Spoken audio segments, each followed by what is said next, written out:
Up to speed on the latest in sports. I'm Denise Tan. A couple of World Cup teams have arrived in the country ahead of Gilas Pilipinas' scheduled tune-up games with them. Here's the story. Gilas Pilipinas has 5 days to submit its final roster for the upcoming FIBA World Cup next week.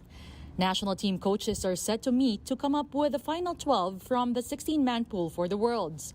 The decision will depend on who will show up and prove their mettle in the 3 tune-up games scheduled for Gilas beginning tonight. The team will face Ivory Coast, Montenegro, and Mexico as part of the final stretch of preparations for the tournament. With that, Team Ivory Coast landed in the Philippines at the Naiya Terminal 1. The team's head coach says it will be a huge honor to return to the prestigious World Cup. We will think game by game, day by day. We just want to present the best possible image. We want to present nice basketball, attractive basketball for everybody who will watch the games. Ivory Coast was the first African team to qualify for the World Cup. The team is in Group G along with Iran, Spain, and Brazil. Their group stage games will take place in Indonesia, but they made a stopover in the Philippines for the friendly game. They will take on the Philippines tonight at the Philsports Arena in Pasig in a closed-door affair. We'll see tomorrow if he good, be good, enjoy. First time he come to Philippines, so enjoy. It's a great team, so it's a good experience, so we'll see. If you win, if you don't win, enjoy. After Ivory Coast, Montenegro also arrived at the Naiya Terminal 3. Chicago Bulls center Nikola Vucevic will spearhead what is dubbed as one of the tallest teams in the world. Gilas will play Montenegro on August 20. We're excited for it.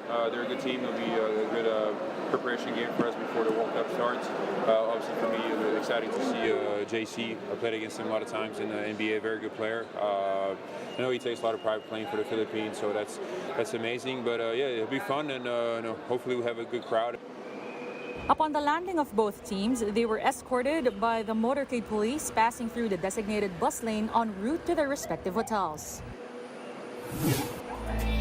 Gilas coach Chot Reyes hopes 2 of his key players will be in tip-top shape come the World Cup. Scotty Thompson had just come back from a metacarpal fracture on his shooting hand, while Kai Sotto was recently cleared to play following his back injury. Both players returned to the national team's practices without restrictions. The 16-man Gilas pool for the World Cup was complete for the first time in the said training session. The 3 scheduled tune-up games are expected to be a big help for the conditioning of both Scotty Thompson and Kai Sotto. The rain or shine Elasto painters were not able to stop the Anyang KGC surge in the Jones Cup in Taiwan. The defending Korean Basketball League champs zoomed to a double-digit lead in the first quarter. The team was not able to hold on to the advantage en route a wire-to-wire win for the Koreans, 87-77. This is rain or shine's 5th loss in 6 games, while Anyang rose to 4 wins and 1 loss in the tournament. The Pinoy team will have a day's rest after 6 straight game days. They will next face Japan's under-22 team on Saturday for their penultimate game. The House of Representatives has approved on 3rd and final reading a bill declaring April as a National Basketball Month. 272 lawmakers voted in favor of the measure, which recognizes the most popular sport in the country. The proposal aims to commemorate basketball's positive impact on Filipino culture and society. It also seeks to promote hoops as an avenue towards a healthy lifestyle across all ages. Various government organizations led by the Philippine Sports Commission are tasked to implement an annual program of activities. The bill is headed next to Senate for approval. We're taking a time out. The game on One News Now will return after a quick break. Stay tuned.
You're still watching the game on One News Now. I'm Denise Tan.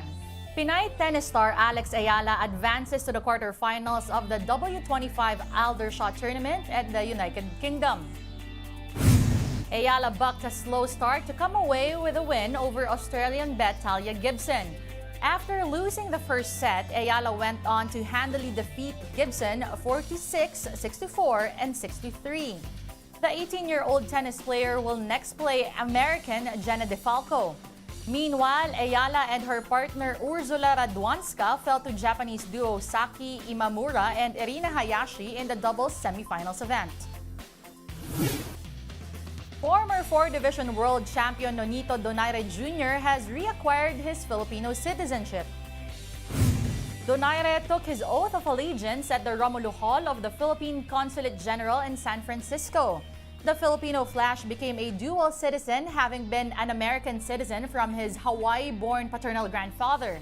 The Bohol-born Donaire says he feels proud and whole now that he has a Philippine citizenship. Now that he can stay longer in the country, Donaire says he will use his time to create change and growth for Filipinos. Former natural-born Filipinos who were subsequently naturalized as U.S. citizens may apply for dual citizenship under Republic Act 9225, known as the Citizenship Retention and Reacquisition Act. Tennis ace Novak Djokovic enjoyed a stress-free return to the United States after 2 years in the Cincinnati Open. His second-round opponent Alejandro Davidovich Fokina was forced to retire after dropping the first set. Fokina took a medical timeout to tend to a lower back issue.